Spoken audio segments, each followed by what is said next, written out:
Danielle Hale, Chief Economist at Realtor.com.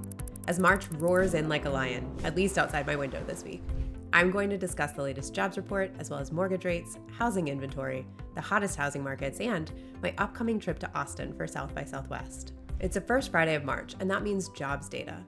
Unemployment edged higher even as companies still added workers to payrolls. Importantly, wages rose by 4%, high enough to propel real wage growth, but not so high as to raise inflation concerns. It's worth noting that data for the jobs report was collected in mid-February, when stocks were near all-time highs. The drop in financial markets since then signals investor concerns over future growth, some of which may be driven by an uptick in policy uncertainty. One upside of the uncertainty is that it has increased interest in safe haven investments. Earlier this week, the 10-year yield was down more than 60 basis points from its January high.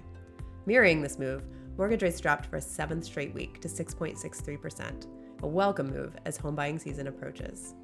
In the housing market, Realtor.com weekly housing inventory showed that new listings growth was too modest to power acceleration in inventory growth, which registered just below last week's pace.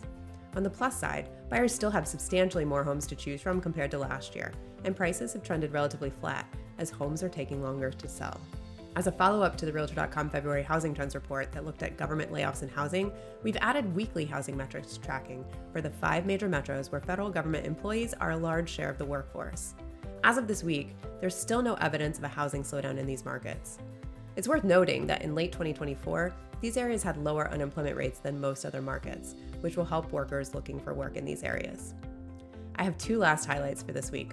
First, the February hottest housing markets report is out, and Hartford, Connecticut edged Manchester, New Hampshire out of the number one spot. Despite the drama at the top, there's a lot of stability on the list, which continues to be dominated by Northeast and Midwestern markets. As Hannah Jones noted in the report, one of the hallmarks of these in-demand markets is that sellers are in a good position here, and we see fewer price cuts in several of them.